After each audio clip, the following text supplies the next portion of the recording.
Podcasserole. Welcome in. You're listening to An Imperfect Leader, the Superintendent and Leadership Podcast, a proud member of the Podcasserole Network. Hello, Jamie. Before we launch in, Good. Change your background. Can't be done. But because, no, I forgot my laptop in the rental car yesterday. That's terrible. Oh, Jamie, so where is it? So we were working in San Diego in Oceanside. We did our workshop. And then I had Jessica drive from Oceanside back down to the airport. I'm like, can you drive so I can just crank out? I just basically had a pile of emails to crank out. She's like, yeah, totally. So I'm cranking. We're also late, right? We're late for the flight. We're fighting traffic and we're like, it's going to be tight. It's going to be really close. The flight was delayed. I'm like, okay, we're delayed, but we're still like 15 minutes. Like we went through security 15 minutes before boarding started. Anyway, I'm cranking emails. We get to the airport. I close my laptop, jump out of the car, and I set my laptop down on the floor of the car, and I'm rushing to get to the plane. And I completely forgot to, what is it? Yes, exactly. Why didn't you? Why didn't you take a breath? Why didn't you? It's the doing too much. It's the too many duties. Like it's stress. Your stress is blocking. You're trying to do these things and your stress is blocking your thought process. And so I started the process for national to get it back. And I'm like, how hard can this be? It's literally a laptop laying on the chair, almost like laying on the front seat. And wrote to them and they're like, yep, it takes 48 hours to find out whether we can locate it. And then we'll tell you whether we can find it. You'll get a message saying what the status is every day. And so after I submitted, a couple hours later, I got a message that said, we haven't found your laptop. We'll let you know. I'm like, how could you have not found it? That's kind of bananas. And I told you which car it was. I told you what day it was. I told you the rental number it was. I could tell you. Oh, Jamie, I'm so sorry. That's terrible. So to the point of put the background on, I'm on my iPad. It's not downloaded to my iPad. It's only downloaded. No worries. It should be the worst thing. Plus, I can't hook up my mic because the iPad only has one connector and the iPad version of Zoom won't let you change the mic input. It will only let you change based on Bluetooth. It will be fine. Everyone will understand. I mean, I really wish for you to have your materials returned. Can I tell a story that is sort of like me too without I also had it hard. Only because we're having a conversation and it's almost as if we're having a cup of coffee or sitting around the campfire like, I got it. Brother, it's just like letting it go. Like it's out of my control. No, of course. It's really incredible. That's really let it go. Mature? I don't know. But it's a heightened level or a different level of I can't do anything about it. Our lives are on these things, man. Our lives are on these things. I was like, what would happen if I left my computer? Oh my God. When we were younger, we had only one child at that time, and we were visiting a cousin who was a visiting scholar at Cambridge University in the UK. Yeah. And so we had everything. We were the kind of, but the third kid, we're like, car seat? Yeah, that seems kind of heavy. The first child, you're like, I'll preach you your food. I got the car seat and all the stuff, everything. So we're like, and I left a bag with our camera, little like camcorder because you couldn't. You're recording video. every moment, right? Oh yeah, that's the thing. It's like third kid's like, "Where's my video about my first year?" I'm like, I don't know. In my head. It's terrible. It's terrible. We did this whole video for first kid. That's have a great trip. We got the person at the toll booth to say, "Can you say have a great trip, Isaac?" So she's like, "Have a great trip, Isaac." By third kid, there's no one in the toll booth because you just scans you as you drive through. It's just terrible. But so we left it in the cab, and of course, then we borrowed bicycles from my cousin and rode bicycles. You could just totally imagine. In Cambridge, go to the police department. They're like, "Oh, we are the safest city and the most honest cabbies. That will be returned to you in no time." Never returned. Never. I was like. Exactly. So I hope that yours gets returned, but it's still a story for us. I will figure it out. I have to go with the family iPad until National officially says, which is after 48 hours, they officially say we don't have it. And I guess I'm off to the Apple store. Yeah. Okay. I don't know how to transition this to Ben Thompson and my conversation with Ben, which For those who are listening, one of the things I'm really excited about in terms of this conversation is so many schools are in the process of building and they're planning. And when I learned about Ben and the ability to maybe talk to somebody who has a podcast, but also is an architect, and I thought, oh man, this one's going to be really, maybe not for the curriculum instruction folks, but for those superintendents who have passed bonds or thinking about that and thinking about the kind of instructional space that they want to create for kids, this will be super cool. That's how I felt, for sure. I totally was like, oh, wow, how cool, an architect.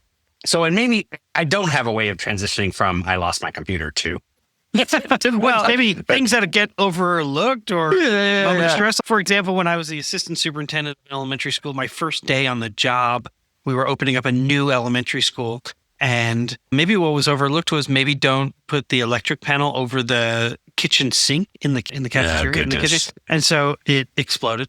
And so we had to, at 3 a.m, robocall every family, like, hi, good morning. I know today's the first day of school and you're looking forward to it. Your school is actually closed until we can, it's because the entire electrical panel can be replaced. That's right. It's a new school year. You're not coming to school.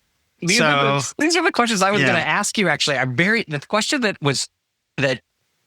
and Ben's conversation, which people will hear, I think is really great as it relates to what you and I believe in deeply. And that is that collaborative thought, like making decisions together, slowing down, making sure people have a way of saying, these are the things that matter to me. What are we about? What do we want to be about? That kind of thing. Perfect. How about this? Let's get into the conversation and then let's talk about it afterwards. Yeah? Okay. Here's the question that I'm going to seed for afterwards. I'm seeding this net for afterwards. Yes. That is the craziest build story that you have had as a superintendent. I feel like I want to hear Peter's craziest build story. Okay. I will think about it while people are all listening. But before we get into it, I do want to remind people that iExcel is one of our sponsors. And one of the things that they talk about is when we're building schools, it would be really great if there was one platform that sort of helped answer questions. And I mean that everything from like the simple things of like, how will the windows open? Because I've visited schools where the windows opened out and then kids ran into those like sort of windows. Yeah, terrible. Who designed this? So I'll just tell you, that kid almost blinded himself. But okay. But iExcel, really, they have just one platform. And in that platform, teachers they can personalize learning for their students. And it really gives teachers the tools that they need to enhance, differentiate instruction, all of this without adding more work to their plate. So they're used in 96 of the top 100 school districts. So check them out at iexcel.com/imperfect. That'll give you a really nice way to figure out ways to support your kids. All right, Jamie, you are listening to. Oh, I get so excited. Yeah, I know. You did. You got so excited. I got so excited. You are listening to An Imperfect Leader, the Superintendents and Leadership podcast. I'm McMillan Pazdan. And I'm Peter Stiepelman. Yeah, and we'll see you on the other side. You gotta finish it. Yeah, I did. Barely. Today on An Imperfect Leader, Ben Thompson is my guest. And Ben is the K-12 director at McMillan Pazdan Smith Architecture, where he leads the K-12 practice, serving clients throughout the Southeast. As an experienced architect and an accredited learning environments planner, that's a mouthful. So is it ALEP? Does that sound? ALEP. ALEP. His work focuses on providing design solutions to support student outcomes. Ben, really, truly welcome to An Imperfect Leader. It is great to be with you, Peter. I really appreciate the opportunity here on talking about just something very important to, I think, school systems, communities, and that's how you bring architecture into a school district or into a school. Pleasure to be with you. Looking really forward to the conversation. I think it's going to be fun, and I totally agree with you. More often than not, I feel like we became superintendents through a pretty traditional route. Teacher to principal to central office to superintendent. And then one of our jobs as a superintendent is to cast a vision for the community. And that often includes facility planning. It often includes a bond campaign, potentially, but very often, unless your community is sort of shrinking, it is these really important building projects. The school environment for kids and for those who serve them is super important. And most of us rely on others to help us sort of learn how to engage in master planning or how to figure out renovations or even just capital improvement projects. So if it's okay, I'd like to start there. Sure. And that would be a new construction question. And I think specifically the design process, particularly with school leaders, they spend a lot of time sort of considering the social, emotional needs of children. And I'm curious, because I think in doing a little research on you, that this is an area for which you have great expertise in terms of the specific sort of architectural design choices and how things like they improve indoor air quality and creating flexible learning spaces, but they directly impact student well-being. And so I'm wondering if we could talk a little bit about that. Your experiences a little bit around mental, physical health, academic improvement, all those types of things. How does architecture sort of fit into all of that? Sure. It's a very broad question, and that's good because I wouldn't take it as criticism. Exactly. I'm like, Yeah. wait, but that's intentional, I think. No, totally intentional, because that's where we start with a lot of our clients too, is, okay, where do we plug into this process to get you to the result that you want to at the end of a building program, whether that means a new construction or a renovation.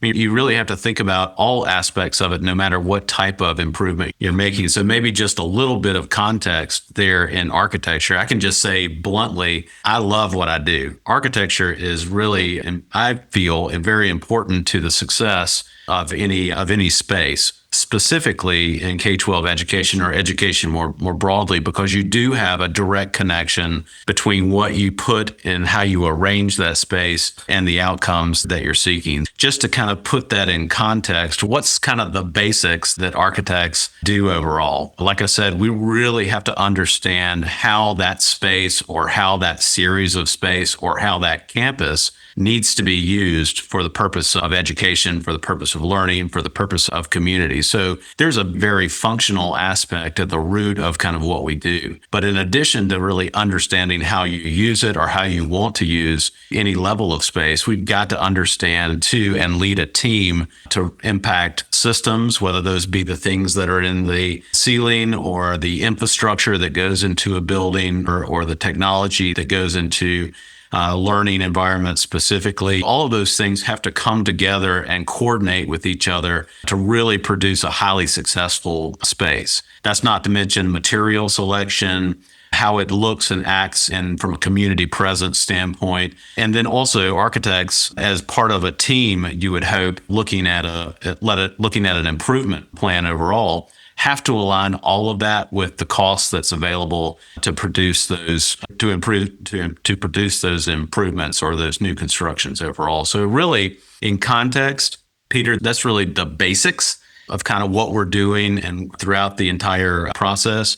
But like you mentioned, one thing that's a little bit different, I feel that I have a passion for, and my firm certainly has a passion for, is really going all in on what is that vision and strategy for our clients overall. For us and for, I think, every school district and every school leader there, you really want to see that environment be the best that it can be so that it can complement learning and not get in the way of learning. Now, that means a lot of things to a lot of people, but we have to marry that kind of functional aspect of what we do, the budget, and really what are you aspiring to do in the academic environment? And that might be student performance. That might be better connection between industry, bringing that into the classroom or into the learning environment. It might mean community, or it might mean all of those things. So really, we're trying to take all of that information, all of that desire to really produce a building that's fine-tuned to what's necessary for an individual client. It does make me think of an architect that I worked with who said, we can do anything you want, just can you afford it? But I'd like to sort of come back to so whenever I'm coaching leaders, we talk about the system generates its behavior. So whatever policies or procedures you've put in place will actually impact the way that people behave and then get you the results, right? The results that you get are a function of its system. I imagine that architecture plays a role in that too. If you are trying to create a school where there is connection between people, between children and children and adults and adults, that there are some intentional ways to maybe go about doing that. So if we could just maybe role play for a second. I'm a superintendent. I've been working with my board, and we're building a new school, and we're trying to find ways to build connection, particularly because we recognize we've come back from a pandemic where there was so much disconnection. And now we want to be intentional about creating spaces where there is connection. And sometimes maybe people call that universal design, and I don't know if that's appropriate, but I'm curious, what might be some ways that you would approach that conversation? They say connection is important to us.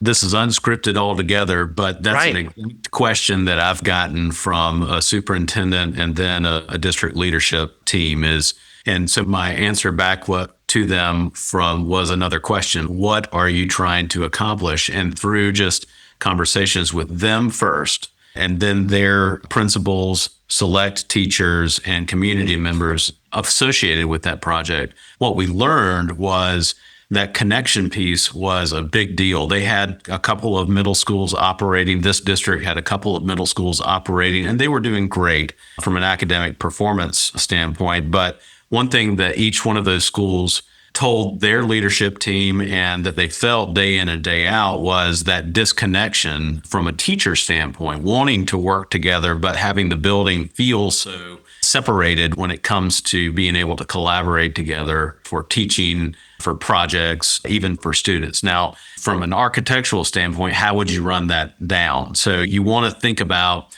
and we do think about a lot, is how do you group people within the campus that you're creating? I think that's an important first step. I mean, we're human beings, right? We like relational spaces, we like relational activities, and the learning environment is no different in that way. However, 1,000 students in one mass space is kind of scary. I mean, It's like a chicken coop, right? There's It's like a usually a chicken pecking order until you get to a certain number. Exactly. And then there's just No, how. precisely. And that's unmanageable. It's unmanageable just in conceptualizing that, but it's also unmanageable for teachers and staff and everybody else kind of involved. So one of the things that we think about first, and what I shared with this group as we started the design of a new middle school that could maybe operate a little bit different, still hold the same number of students, still hold the same number of activities and spaces. How do we group students and teachers differently than you have in the past? So what we found was there's an ideal, and this happens at an elementary school differently than a middle school, differently than a high school. There's an ideal number and clustering of classrooms together so that teachers feel like they can be together, facilitate learning together, and really interact together. And that goes the same way for students as well. So in the middle school context that I'm mentioning, it was anywhere from 125 to 200 students kind of being grouped together. Right. Because often they do teams, right? So they will Right. have they'll take that next step from elementary where you have just one classroom teacher to now you're a part of a team that has science, social studies, math, English, and then they share the kids. And so I imagine you're creating sort of these houses where there's an identity, at least to some extent. That's correct. Yeah, You yeah. think about that. And it's even houses within houses, because if you have a large school, Yeah. you're going to have, let's just say in the example of a middle school, and you have sixth grade,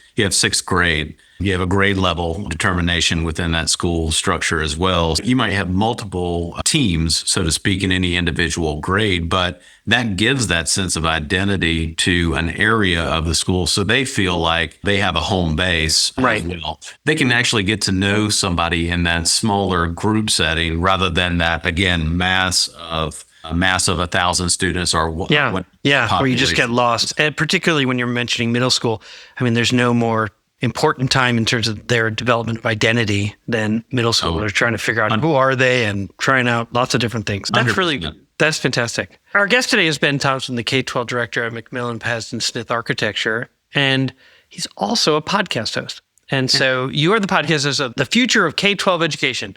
And I'm sorry that I buried the lead there. That we launched right into design first. So can we back up? Tell us about your podcast. Sure. Yeah. Idea Exchange was the major title of it. We have a couple of different pieces to that. The Future of K-12 Education is one of those. Really, the podcast itself has been around since 2021. We do individual segments with a diverse number of folks that might affect that built environment. So talk a little bit about that, but the genesis of it is some of the same things that we've been talking about. Idea Exchange for us, for our firm, about a decade ago, we actually brought together in person a lot of community leaders. We brought together clients. We brought together those that might be associated with more of a community-led project. And what we found from that, we brought them all into a room. We had an agenda of trying to solve a problem, trying to solve a difficult community project. And within that interaction, we found that bringing all those folks together so they could hear the different perspectives in a rational context actually made the solution go a lot faster, and at the end of the day, made the solution a lot better. So that's kind of our mentality and how we think about idea exchange. Fast forward to 2021, that's still the same thing that we're trying to accomplish. We're trying to bring all of the diverse players into conversation about their perspective on the built environment, and really using that to drive the discussion around how do you do what you do first, and then what are the things that in the built environment that can affect that either better or that you've seen might have some implications that we need to think about, talk about to better the systems that we're serving. So that's the whole idea. I feel like it's gone pretty well. We're still pretty young in doing that and doing the podcast, but it has been It seems like a really great and practical way for you to engage a broader audience, certainly, and as well for your partners and potential partners to really kind of see how thoughtful you are about the process of building. And in fact, I actually want to explore collaboration a little bit.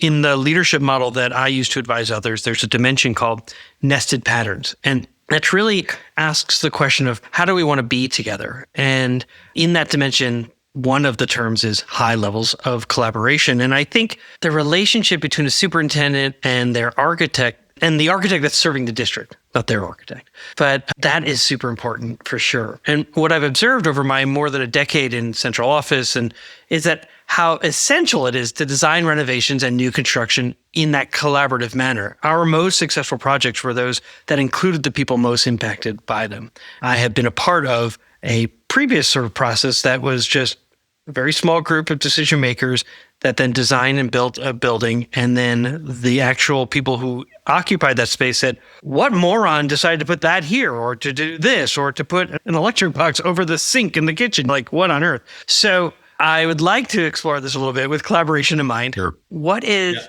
maybe advice or best practices or just your approach to designing school facilities that really ensure that they remain adaptable and that they remain relevant, particularly for this ever-changing world that we're in? Yeah, and I've experienced the same thing you have, Peter, is that small group makes decisions versus large group make decisions versus no group makes decisions. So it runs the gamut. But when we look back at what the actual outcome was in the project, what we find time and time again is that if you collaborate in a larger kind of context, it leads to better buy-in, A, and then better results at the end of the day, B. So really, we strive to be as collaborative as we can, knowing that we have a budget, knowing that we have a schedule. I mean, that's kind of baseline stuff that we have to understand as part of the mix. But we want to include collaboration to the greatest extent possible for these schools because they are true community centers. They're still one of the only community centers that we have in the United States. That's what a great point. Fundamental to kind of how we organize here overall. So the way that we approach it is there's a lot of good, talented folks with the school district. They don't all have to be in the room at the same time, but they do need to be contacted. They do need to be coordinated with. They do need to be interacted with. As part of our process, we do a lot of discovery at the very beginning of an initiative or of a design, where we go in and ask curriculum folks, what are the good things that are going on in a school district? What are some of the things that you are looking for aspirationally out of your students, out of your programs into the future? Not just looking at what you're doing now, but what are you trying to achieve overall strategically with your educational system.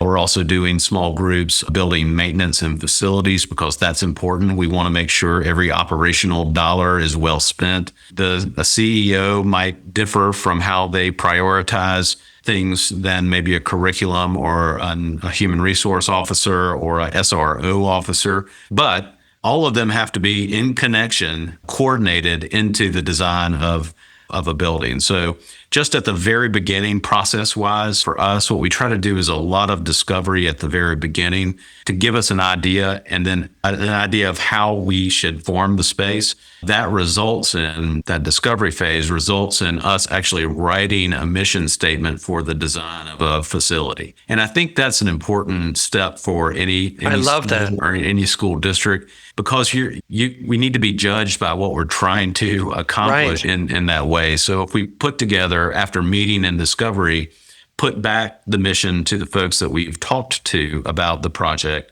does this encapsulate what you're trying to achieve in the production of this improvement or in this new construction. I love that. I think for a second here is just, so if we use connection as an example, as a theme that you're maybe starting to see universally of people saying, I want better examples. And I love the fact that you brought in the fact that in so many communities, the school serves as that community center as well.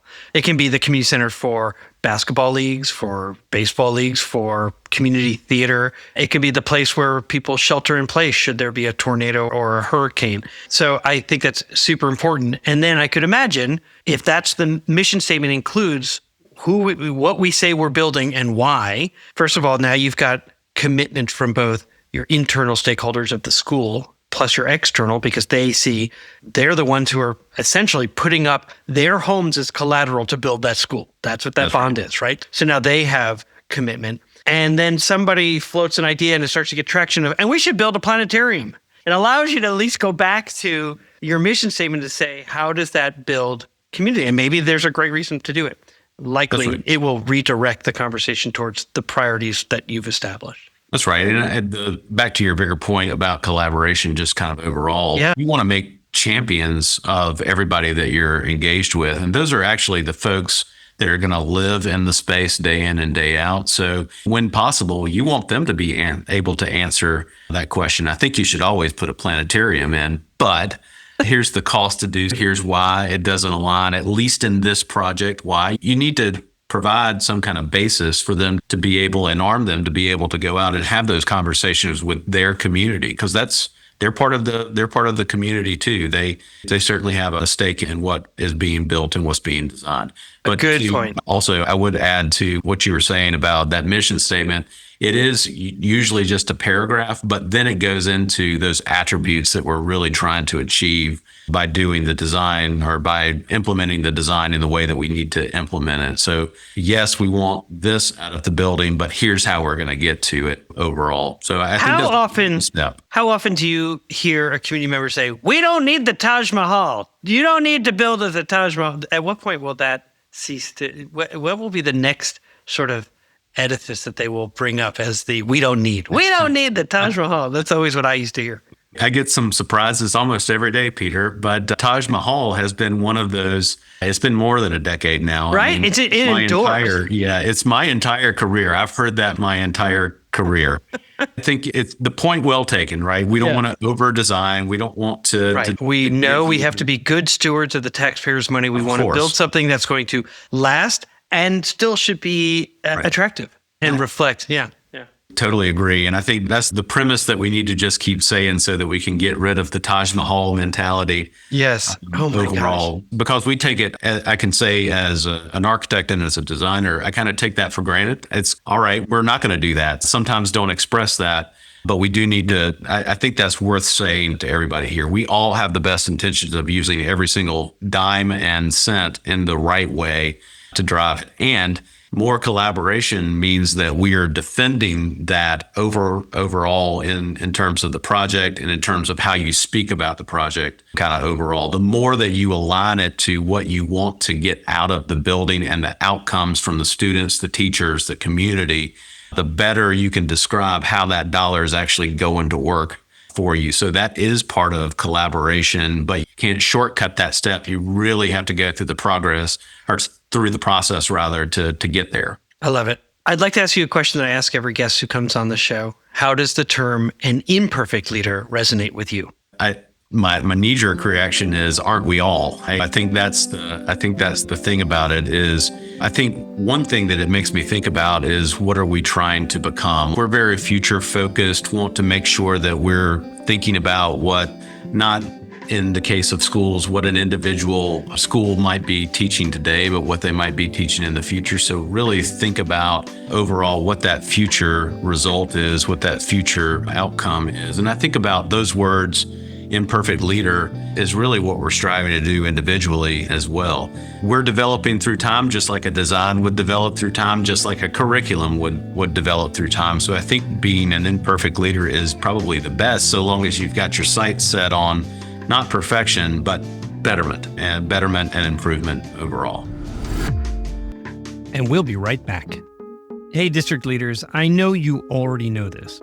In schools worldwide, cell phones are posing real challenges on student engagement and mental well-being, and I want you to meet Yonder, a proud sponsor of An Imperfect Leader. And let me share this story from a visit I made to some schools in Silicon Valley. I asked some kids what they liked about Yonder, and after some funny looks, they shared that actually, with Yonder, teachers don't have to battle with them over phones anymore. In fact, one kid said to me he didn't have to worry anymore about his parents texting him in class, and the kid next to him sort of shoved him and goes, "Texting? My mom used to FaceTime me in class." I want to introduce you to a support system that increases teaching and learning. I want you to discover why 1 million students choose Yonder daily. Minimize distractions, maximize learning potential. To learn more, go to overyonder.com. YONDR.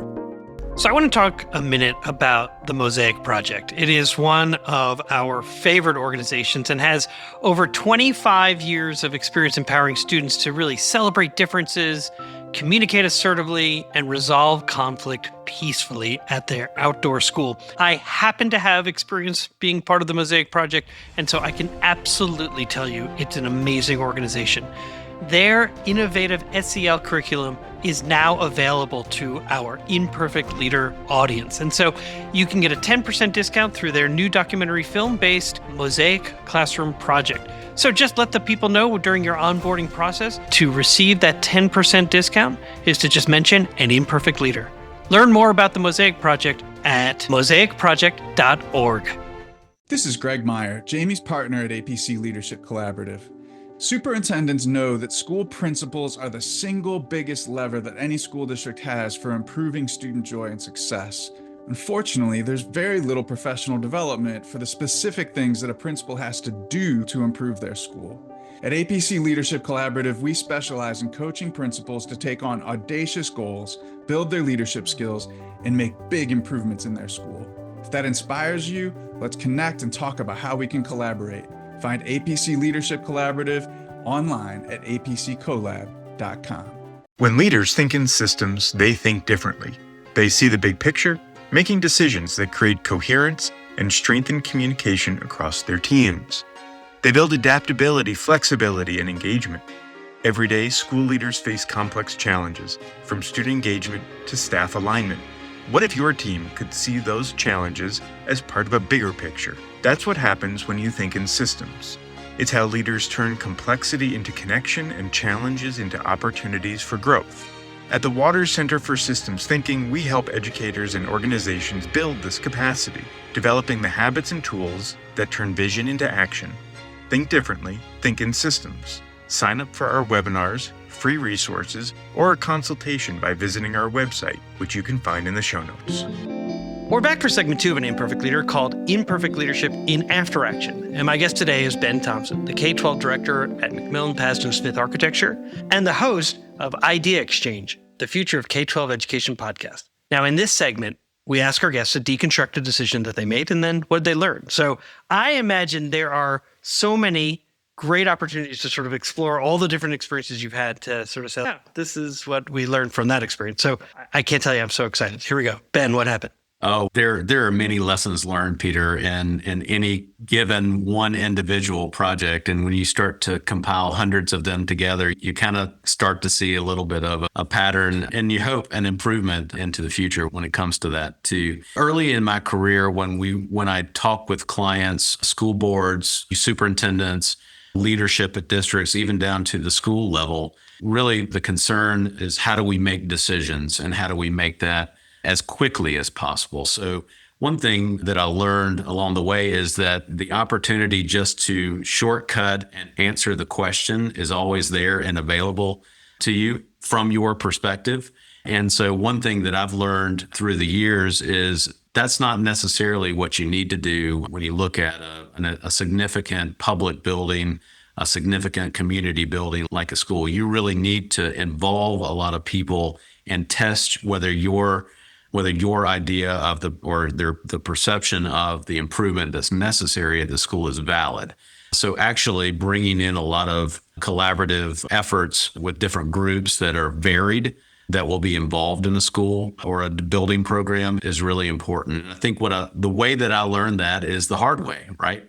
I went up and for a client early in my career is I just answered community members directly. And that's not really what they need. They need the authentic leader that's going to be in the school, that has gone through the process of making the decision, that can really talk to their community, their student, how that's going to actually work at the school. That's one thing that I've learned through my career is the more that you involve people, the better that outcome and that interaction with others is going to be. Let me see if I understand it correctly. So you have an example where earlier in your career that you were serving and supporting a client, a partner school district, to design a building. And if I'm reading between the lines, you were working with them, and then you were invited to participate in a community forum, whether that be a board meeting or some type of town hall or some sort of just come and see the design. And you were the one answering the questions for the community. So you're giving responses that may have satisfied some, may have created confusion or frustration for others. And the actual leaders who were going to be leading in those buildings were on the sidelines watching this presentation unfold. And so Sure. Does that sound, am I kind of capturing? That's right. Okay. And that was purposeful too. They just said, go handle it. And the learning. Right. That's why we hired you. Look, we've picked you to be our architect. We did an RFQ and you're qualified. Go do it. That's right. That's Yeah. right. But the takeaway though is that's fine, but it doesn't actually help you sell or think about or promote what you're trying to accomplish in the school. You really need a whole team around you rather than just one person or even a small group of people saying the same thing, having gone through the process so they know the rationale on decision making. It just can't be, it can't be just one person as your spokesman. It needs to be a group of people really in describing that decision making process for That's community. interesting. Okay. So then if I understand even more, I think, is that you started the description of your scenario by sort of reminding all of us as leaders that there can be an impulse to make a quick decision, and we should avoid that impulse, that you have to take the time to really understand what you're trying to accomplish and then answer those questions almost as a panel. Like any one of us can answer this question to really demonstrate this was a team effort, not a single point of success or potentially a single point of failure. That's right. Okay. And not only demonstrate it, you actually have to do the work back behind getting to that public engagement of some description. Those should actually happen in sequence with each other as well. But I think everybody really appreciates the different perspectives of others that are experts in certain areas. Like I can't, as an architect, speak to curriculum, for instance, as authentically as someone that deals with curriculum day in and day out. So what is that perspective? How are decisions made in the number of classes, the grouping, the number of students in a space? That person or a group of folks can speak specifically to a topic like that rather than trying to have one spokesman be the sole source of inspiration or understanding. Yeah, I mean, you could imagine a superintendent or a principal saying, look, we held this many meetings, we came together, we created these bubble maps to sort of see where were the priority in terms of space and things like that. And of course, everybody wants to prioritize certain pieces that'll be the cornerstone or the central point. And we're not going to have a 90-story building that just goes, everyone's in the center. So really, we turn to our architect to help us understand what we're trying to accomplish. And then, so would you mind, Ben, taking it from here and sort of explaining, after you've heard what the community wanted, how the deliberate reasons for putting the cafeteria on the opposite side of where the band rehearses, or the gymnasium having an entrance to the larger parking lot because on the weekends it can be then used as a community, as a community treasure, as a community resource, those types of things. I'm trying to sort of think that if what got overlooked was a single person trying to answer questions, and that the lesson learned is you really have to do that work together, that they can sort of talk about, we created this mission together, and then we turned it over to the expert to show us how it could look. And then he can explain to you why he made those decisions. No, that's 100% accurate. I mean, the more that you involve everybody in that decision-making process, it comes through. I mean, that's the point, is that you can authentically see that when you present to groups in that way. Now, if you get that side of it down, you're always going to get questions that are kind of outside of the scope. You're always going to get questions about have you considered this or whether you considered that. Those are a lot easier to answer if you can really explain what decisions that you made and why you made them to begin with as a group. When you were looking back on the experience you're describing, what was something that you learned about relationships, or what new relationships were formed as a result of that experience? Just looking forward into how we operate today and how we engage folks today, it is night and day. A lot of school systems initially have a reaction of no, not involving a lot of folks into the mix, thinking it might either cause dissension or it might cause a little bit of heartburn from a community standpoint, or it might take too long. So there's that thought about being engaged at the very beginning. But the way that you do that we found is actually put it into a process so that you can say and do the things that you need input on and at the right time, rather than just trying to ask all the questions at one time. Looking back on that example of where it didn't work so well, and the example of how we kind of work that now and process that through now, that engagement piece, night and day. The results are good. The community knows what they're doing. They may not agree, but at least they know precisely why things are the way that they are. And they can look towards the superintendent. They can look towards school leaders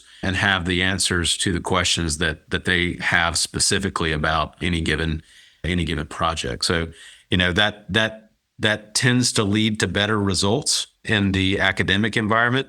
And that's 10 years down the road. So there's a huge downstream benefit of just doing something as simple as engaging folks at the beginning of a construction and design process. Oh, what an interesting that you don't and see important at the very beginning. Right. I mean, when you think about it, really, the process that you're doing there will have implications, a ripple effect on future development or future construction projects or renovation requests to your community. Exactly. To the level, oh man, what an important sort of thinking in terms of the unintended consequence of not engaging people from the very beginning could mean a no vote down the road because they didn't listen to us last time. Why would we give them another chance? Really smart. What was something that frustrated you? So looking back on it, I have a sense, but what was frustrating for you in that situation? Here you are early in your career. So no doubt you don't make those, not mistake, but you orchestrate it a little bit differently now. Yeah. So, what was frustrating about that is that desire to really get out there and not be the one single person that's speaking to why we did what we did. The frustrating part was I know all of the folks that I was working with were great people. They were doing a fantastic job. They were making progress academically and otherwise for their school district. What was frustrating is that I couldn't share that as a right. In terms of they're like, John, tell them we did this work together. Exactly. They know the answer to the question. They just need a little bit of support when it comes to how to organize and achieve a really active public session or a really active public town hall. And that's okay. We can help there. It's just the frustration was, okay, come, tell them, guys, you've done this. You know better than anybody to describe what you're trying to accomplish here educationally and otherwise. That's a little frustrating. You learn along the way. That's the whole point of this whole process, is to sort of look back on what have I learned and to sort of engage in this really deeply reflective piece, because in the end, good things happen. And so I imagine that as you then began to continue to work and as you've grown your practice and your presence in the Southeast and are sought after to be a district architect or a member of your team, that there's a clear process that you've put in place based on the learnings of the past. And so what is something that's good that came out of this experience? So really thinking about that process of engagement. Now, when we look at any given large project or improvement that our firm does or that we're individually as architects engaged with as part of the firm, we really put that process into effect, not just the production of drawings, not just the documents that are necessary for permitting, not all of those pieces, but in addition to those pieces, how do we interact with each one of those departments within an organization? How do we interact with the school and the select folks that are going to be using this school? And even down to how do we interact with students so that they can be part of that mix too? Their perspective might and is different than maybe a teacher's perspective or a guidance counselor's perspective or anyone within the school. So how can we use that interaction with them to really affect the space that we're providing, but in terms of the features that it has, the size and scale that it is, or its relation to other parts of the building. We take that seriously. I hope you can see that is that we really put that emphasis not in just the production of what we do as architects, but really integrating that interaction delivery within that same time frame overall. One last thing I'd say there is, I mentioned this earlier, is that you can't ask all things at one time. You've got to really put it down in understandable chunks so that you can really have a robust conversation about curriculum or, for instance, or any other part of the school that's being affected by the right, or special programming that's there, or that's right. Sometimes the school forgets to tell the architect, we actually have a class here for children who have diapering needs, and you're a middle school, so you may have almost adult-sized children. Then you need changing tables and things like that, and make that a deliberate piece of the planning so that you have wide door frames, because you may have children who need to access because they use a wheelchair. All those kinds of things, super important to talk to the people who are in those buildings and the potential future programs that might exist there. This has been super interesting. I've been looking forward to our conversation just for every reason that we've discussed today. Our guest today was Ben Thompson, the K-12 director at McMillan Pazdan Smith Architecture, the host of Idea Exchange, the Future of K-12 Education podcast. And one of the exercises I was doing with a colleague just the other day was thinking about the years 2040, what do schools need to look like? And I imagine that you're doing that work all the time. What are your immediate needs? We know we can learn from the past. What are your needs now? And let's cast an eye towards what are we going to need in the future? And even like simple little things. I was reading about some of the work that you do, and I saw the removal of lockers, or not even installing them anymore, because lockers maybe are really from the past. And so then how do you use those spaces to create little carve-outs for a collaborative space for kids to do projects together, for a tutor to work with a child, or for kids or adults just to sit in comfortable chairs, to have these flexible spaces. And I thought, that's really, doesn't have to be the most innovative. It is an innovation. And I think it's a rethinking of space. And so at any rate, the last thing I would say is, we know that 90% of the community gets their information from their friends and neighbors. And so you've been so intentional today about talking about harvesting that collective wisdom as part of that collaborative process, so that you say buy-in. I sometimes prefer the term commitment. And so this commitment to what it is that the school district is trying to achieve for its children. Thank you so much for your time. I really appreciate it. Peter, I loved it too. Thank you for the invitation, and I really enjoyed the conversation as well. It's an important topic, and obviously very excited about it, because one thing that we can really look forward to are these spaces for our kids, for our communities. And there's in my view, no more important space than a school to really think about community in that way and cast that vision for the future. Hey, Peter, we're back. What do you want to... why don't we start with the big theme? I think this theme came up more than once with Ben Thompson, and that theme of what I would describe as collaborative decision-making.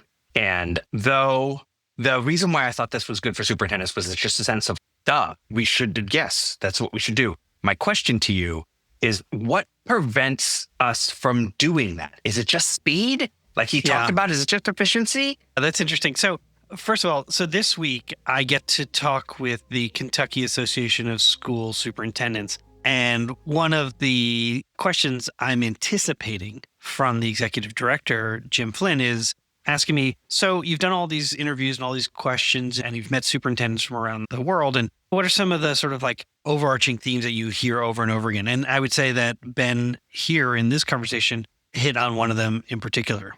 You got to actually go talk to the people most impacted by a decision. And so I do think, in terms of like his after action review and sort of bypassing the school and going directly to people who are asking questions and providing those answers, is that you rob the opportunity of slowing down and really explaining the why on some of this. And so I thought of some examples of, I know you teed us up before we even went into the conversation of, what's the most wild? I don't know if I have wild ones, as much as if you don't include nutrition services in the design, and they can actually walk you through the flow, you'll find that you'll build a school with a cafeteria where kids are like, almost like a traffic jam where you forgot to put any traffic lights. So kids are just banging into each other so it's like bumper cars.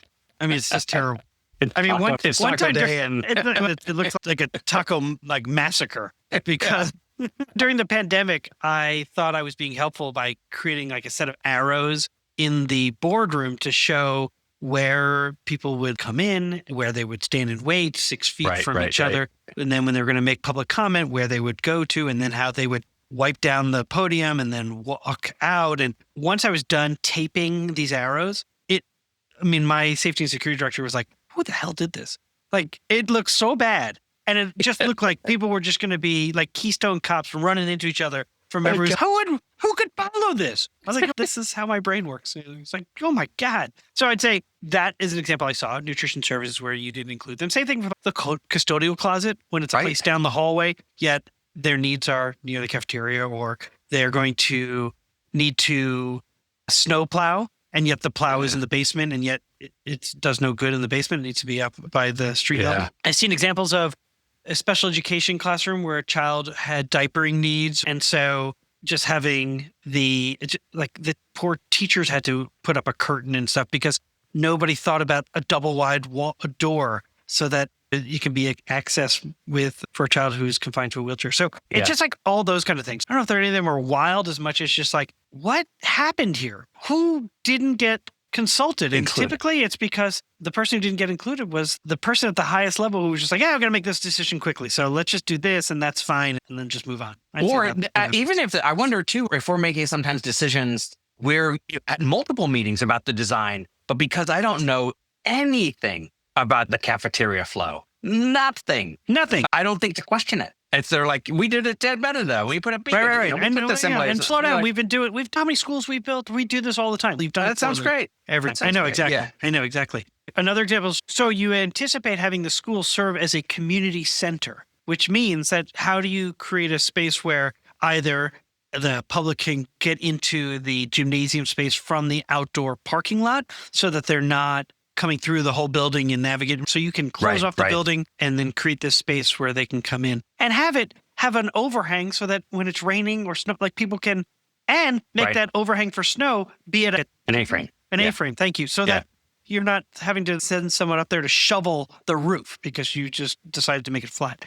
The other piece is, so you also want the people to have community meetings. And so you want your library in the very center, in the heart, and you're really sending a message of what you want. Instead, you buried it in the second floor upstairs, and now people can't actually access it. Yeah. And now you've got your front office spending a ton of time telling people where to go. You need to accompany them because now in a safety and security kind of thing, you're not going to be like, it's upstairs. If you don't find it, just keep walking around, look for it. Ask a kid. They'll tell you, now. Yeah, so good. Oh, man. I mean, I think the other thing that really resonated was this concept of and it actually came up with Doug Bolton about this was a previous episode with the author and Doug Bolton, Dr. Bolton, and the idea of it as a community center. Like, this is the place where everybody, and for so many small communities, that is 100% true. And I love his thinking, the way Ben Thompson was talking about it, like that we're really trying to design, like, who are all the different kinds of people that might be using this space? It isn't just about, where are we going to put this science classes? Yeah, no, I can direct you to the quote specifically. He says, architecture is really, and I feel very important to the success of any space, specifically in K-12 education or education more broadly, because you do have a direct connection between what you put in, how you arrange that space, and the outcomes that you're seeking. And I truly believe that. I mean, if you look at Sherry Cammey, who was a superintendent in Baldwin, New York, who was a AASA past president, who really rethought learning spaces because she truly believed, let's get out of the rows and some of the, like, how do we create comfortable seating? You're asking kids to sit all day. Can you sit all day? I cannot. And it's not because I'm in my 50s. It's because I wasn't designed to sit all day. And yet we ask kids to do that. Yeah, for hours on end. I mean, this goes to another, hey, Peter, how come you didn't ask him what is the most innovative building he's ever been a part of? that he would describe as innovative. I mean, sometimes I think that we end up creating these buildings, even in the new builds, we create buildings that are replications of what we already know. And there's no way to create an innovative building without getting a model or something that makes me and I'll tell you, it's because school boards and superintendents are trying to avoid the comment in the paper that says, what are we building, the Taj Mahal? Yeah, You just type in Taj Mahal school building. And I guarantee if I went and did that right now, you'd have 1,000 entries of people. That's a comment that someone wants to say.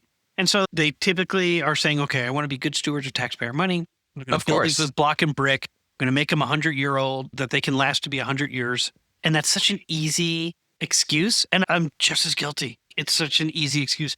Innovation doesn't have to be expensive. No, it does not. Innovation can be an attractive looking building and thinking about the ways that you want to engage kids. And so, yeah. I mean, look at some of I would point to within my own community, the 2 new public libraries that are in my community where I live are just spectacular. And yes, they were built with public funds. And yes, they were not building the Taj Mahal. They were just public libraries. But because the community is weighing in, more than one person is trying to think creatively about how the space could be used now, you have more people going. I love working at the library. More people going to do their daily work because so many folks are working remotely. They know that the middle school, which is right next door to the public library, lets out at 2:30. So what do they have? They have multiple spaces for middle school students, so they don't disrupt the rest of the people in the library, which was happening. Yeah. All of those kinds of thinking I thought were just so wonderful. And the space field innovative. Yes. And I'll give you 2 innovations that come to mind for me that are not expensive necessarily. One is you take out the lockers, or you never even put in the lockers if you're building a middle school or something like that. And you now use that space that would have been used for lockers for collaborative space for kids to sit in comfortable seating with great lighting and for reading and for whatever. Another one is you don't have to build a classroom for every teacher. Every teacher doesn't need a classroom in the middle schools and in the high school. Yeah. I mean, elementary, you got your classroom. However, there are so many classrooms that just sit empty for a certain number of periods because the teacher has a plan time. So they're sitting in that space. Now, I am saying create a separate space for teachers to have a teacher work area for their team or their content area, which gives them the opportunity to do collaboration that it doesn't have to always be so planned and sort of scripted. But the last few weeks, you've talked about the power of conversation, even if you're talking about, you've used the reference of Pokemon cards, right? In this case, they could be talking about anything that they were seeing. What was the show you were telling me about? Pluribus or something? Pluribus. Okay. Yeah. So maybe they're talking about that, but they're in that space building connection to each other and probably content as well as they start to think about stuff. And so get them out of that one empty space and use the space for scheduling other teachers to go in. And redefine the teacher's lounge, right? You're redefining the concept. Yeah, and have a dedicated other lounge if you want. This is a teacher work area that you can create these big tables and you've got your space. And man, I'll say one more thing in relation to innovation, what I think is really interesting, especially as it relates to making these choices that are fiscally responsible, thus possibly diminishing creativity. What's interesting to me in all of the schools that I've been in is that when that happens, there are principals who then take it upon themselves to innovate with the uninspiring space that they have. That all of a sudden, between the 2 buildings here in California, between the 2 buildings, which was literally just a dead space, the principal has put picnic tables and streamers. To his point, he said creating spaces that foster connection, right? So relational spaces, relational activity. He said we like relational spaces. We like relational activities, and the learning environment should be no different. That's exactly. And this principal just did it on their own, right? They're like, why don't we just move some of the lunch tables here? That way kids coming out of the cafeteria or the cafetorium here could just sit here and have lunch together. And then it could also go over there. There's more than one space. We don't just like that. And that all of a sudden it feels, that side of the building, this side of the building are connected with an outdoor collective space that feels quite nice. In fact, if I got to choose, I'd sit there. That I think is pretty great. Yeah. So as you noted, you invited people you didn't invite them to give us 5 stars, but I would like them to give us 5 stars. You did invite them to talk about maybe some wild design that were part of their school district. And I guess I would just end with one of the things that Ben talked about when I asked him about what's an imperfect leader to him. What does it mean? And what he said was something that I think we all believe, which is it's not about perfection, but betterment and improvement overall. And I was like, yeah, that's exactly right. And so as you're building your buildings, as you're expanding or renovating, as you're engaging your community, first taking that time to really understand what they want for the learning environment for kids and nudging them if they need a little bit of nudging because they're in a traditional mindset about what schools should look like. But at the same time, really making sure it's an inclusive process. I don't have anything else to add unless you do. Just that it doesn't have to be an intimidating process to slow down and listen to multiple people. Creating structures to listen to people is one of the most invigorating and wonderful ways to do this process. So it's not just about making decisions about the building, but actually you're both building relationships with your community while making decisions about this. Those two things go hand in hand, and putting in structures to do that, supporting leaders to figure out what are the best ways to pull people together. It isn't just always a large community town hall. There's more than one way to do that. You can actually build trust in your community while at the same time getting your building planned out. I love it. All right, you've been listening to An Imperfect Leader, the Superintendents and Leadership Podcast. I'm Peter Stiepelman. And I'm Jamie Pazdan. And we will see you next week. See you, Jamie. Take care. Music for An Imperfect Leader was written and arranged by Ian Varley. Sam Falbo created our artwork, a wood print inspired Daruma doll butterfly. Remember, imperfect leadership is not a scarlet letter. It's a badge of honor. It recognizes that serving as a lead learner is about being a vulnerable leader, an empathetic leader, a compassionate leader. We are proud to be imperfect leaders, so join us next time for another episode of An Imperfect Leader, the Superintendents and Leadership Podcast.